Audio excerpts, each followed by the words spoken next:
Salut à tous, vous êtes sur OKLM Sport et je vais te parler d'héritage de Maison Blanche et de problèmes judiciaires. Il a été au sommet du monde, intouchable, invaincu, une légende vivante du MMA. Mais aujourd'hui, c'est peut-être la fin d'une ère malheureusement. Jon Jones, c'est quoi? C'est le chaos. C'est un vrai prodige, un talent brut exceptionnel, un véritable champion. Le GOAT pour certains, plus jeune champion de l'histoire de l'UFC, une domination dans la cage qui est sans équivoque, un mec qui était sans pitié, un véritable killer. Et vraiment dans la cage, il voulait te buter. Derrière le champion, c'est un homme instable. Il disjoncte. Il est vraiment instable, intenable. Quand tu regardes bien, en dehors du sport, problème judiciaire, problème de drogue, problème de violence, alcool, il va chez les PUTE avant de combattre, pendant sa fight week.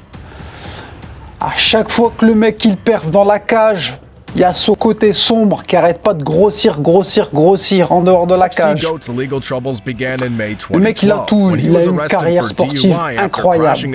Il n'a jamais été battu. Mais son plus gros problème, c'est qu'il s'est auto-détruit. Oui, auto-détruit Jon Jones. Et quand tu regardes bien, même à l'UFC, et Dana White, il l'a déjà dit, hein, il le considère pour son GOAT, hein, vraiment, pour Dana White, le GOAT all-time, son GOAT all-time de l'UFC, c'est Jon Jones, hein, à son prime. Hein.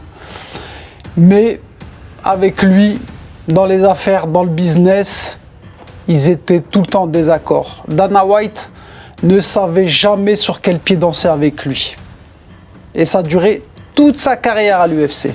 Puis tout à coup, il décide de revenir dans le monde de la bagarre, le monde de l'UFC, le monde du fight. Pourquoi? Il se remet comme ça du jour au lendemain au test antidopage de l'UFC. Et le pourquoi du comeback, c'est parce que il vise l'impossible. Il veut combattre à la Maison Blanche le 4 juillet 2026. Ce serait un événement historique, planétaire, mondial. Tu es américain, sportivement tu as tout fait et tu boucles la boucle, tu tires les rideaux à une main carte à la Maison Blanche en tant que citoyen américain. Et c'est très important pour Jon Jones. T'imagines toi où tu pourrais pousser un peu plus ta legacy dans le game du MMA. Imaginez-vous. Pour moi, le problème, c'est pas Jon Jones. J'ai un doute. Honnêtement, j'ai un doute. C'est pas dans l'octogone que ça va jouer. C'est en dehors de la cage. C'est dans les tribunaux. Jon Jones a des dossiers judiciaires longs comme mon bras. Pour ne pas dire autre chose. La justice est sur ses côtes. Et ça fait un moment. Ça fait un moment que la justice est sur les côtes de l'ami Bones.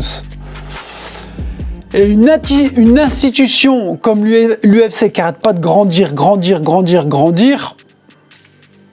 à 37-38 ans, ils ne le font plus confiance. Honnêtement, ils ne le font plus confiance. Et quand tu regardes bien, même son ancien rival, entre guillemets de toujours, d'ici, Daniel Cormier, il le dit, hein, il a une chance, mais cette fois-ci, ça ne dépendra pas de lui. Grosso modo, ce sera la justice d'en décider. La vraie question, c'est est-ce que les organisateurs oseront mêler la politique au sport? Est-ce que le public veut encore croire en Jon Jones, un comeback en Jon Jones? En tout cas, qui vivra verra, l'avenir nous le dira. Et puis, contre qui? Si Jon Jones combat, mais ce sera contre qui? Thomas Spinal, sûrement, hein, c'est un fight qui est revenu à la surface.